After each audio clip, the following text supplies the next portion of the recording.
Olá, queridos irmãos, eu venho hoje mais uma vez nesse canal de evangelismo compartilhar as boas novas do reino. Muitos assuntos que eu posso estar compartilhando, mas o meu foco e desejo é que a mensagem de Cristo se espalhe entre nós e possamos compartilhar um com os outros as boas novas do Evangelho. O foco é Cristo, seguindo e vivendo como Cristo viveu, colocando em prática tudo que Ele nos ensinou através do Evangelho. Ao observar o cenário ao nosso redor, percebemos que a cada dia a segunda vinda de Cristo está mais próxima. Já observamos no cenário mundial terremotos, fome, pestes e guerras acontecendo. Muitas das profecias em relação ao Messias se cumprindo e outras já se cumpriram. Temos ouvido falar de falsos cristos, o amor da igreja e das pessoas se esfriando, a restauração de Israel no ano de 1948. Logo será implantada a nova ordem mundial, um único governo, uma única moeda, uma única religião.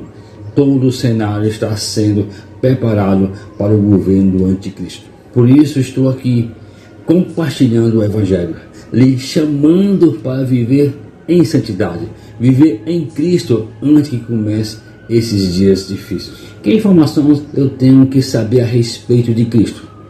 Devemos estudar as Escrituras e conhecer as revelações escriturísticas.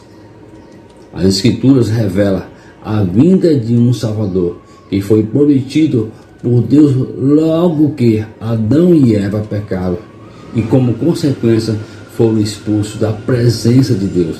Em João 3,8 nos alerta dizendo que quem continua pecando pertence ao diabo. Durante milhares de anos, o prometido por Deus para libertar a humanidade do pecado foi ansiosamente esperado por toda a raça, especialmente pelos judeus, cujos profetas se ocuparam muito desta desesperança. Peço que leia Isaías 53. Esse capítulo vai falar da promessa ou da profecia em revelação a Cristo. O profeta descreve o Messias e seu território final ao morrer pelos nossos pecados. Há cerca de 2000 anos, o Salvador veio ao mundo. Ele nasceu de uma virgem chamada Maria, na cidade judaica de Belém.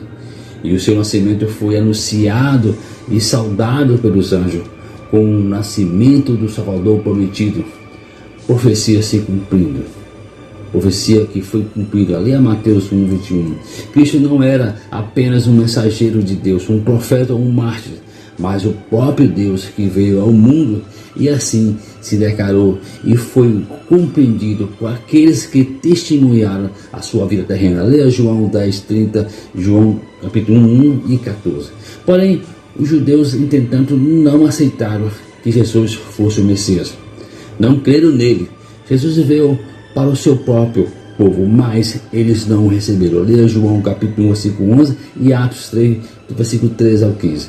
O fato é que eles desvirtuaram a esperança messiânica dos seus profetas, desejando um reino terreno, material. Jesus veio para restabelecer um reino espiritual eterno. Jesus foi morto na cruz em Jerusalém. Ele fez um sacrifício consciente e voluntário para pagar com a sua própria morte a culpa dos nossos pecados perante a justiça divina. Leia Gálatas capítulo 1, versículo 4 e Pedro 2:24. Tendo sido morto e culpado, Jesus se levantou vivo no túmulo no domingo.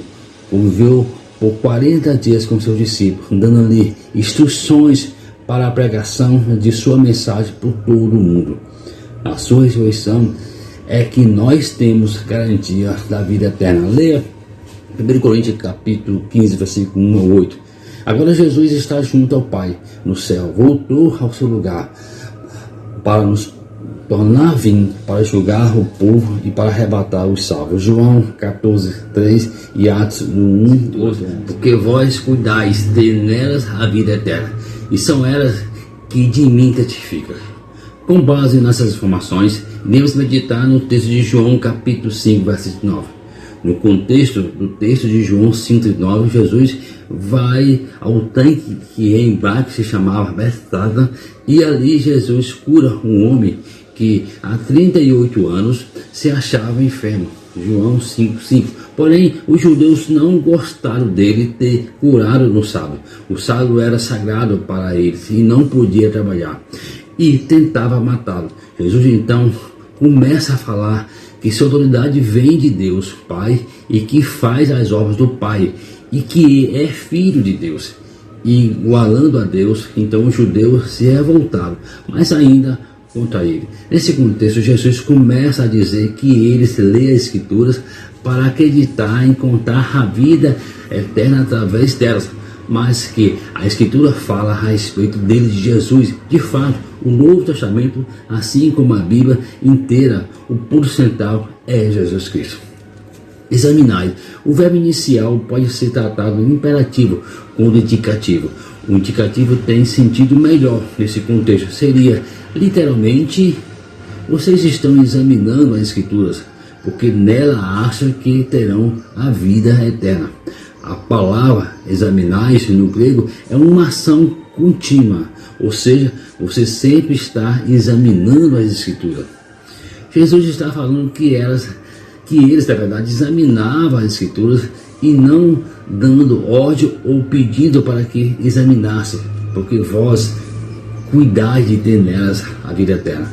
Os mestres da lei acreditavam que apenas ler a Escritura era o suficiente para a pós-vida. Jesus diz a respeito da Escritura, e são elas que me testificam. A Escritura testifica ou dão testemunho de Jesus. Elas são e fala dele há muito tempo. Em outras palavras, Jesus falou: você examina essa Escritura porque querem a vida eterna e acha que através dela vão conseguir, mas examinando tanto quanto fazem, mesmo assim não vê que elas falam de mim. Faça a reflexão. As Escrituras estão a nosso dispor hoje. Cabe a cada um de nós estudarmos, examinarmos o que Jesus ensinou e ordenou. Em seus ensinamentos, todas as informações estão aqui contidas na Bíblia. Ao referir-se à totalidade da Escritura, Jesus estava ensinando os discípulos pelo exemplo. À medida que fosse espalhando a mensagem do Evangelho, eles também deveriam expor toda a Escritura para trazer compreensão e poder aos novos convertidos em todo o mundo. É nosso dever ir espalhar as boas novas do Evangelho de Cristo. O entendimento bíblico deve ser Cristo revelar nas Escrituras. Faça uma reflexão, não seja igual aos fariseus e saduceus. Deseja a paz de Cristo Jesus.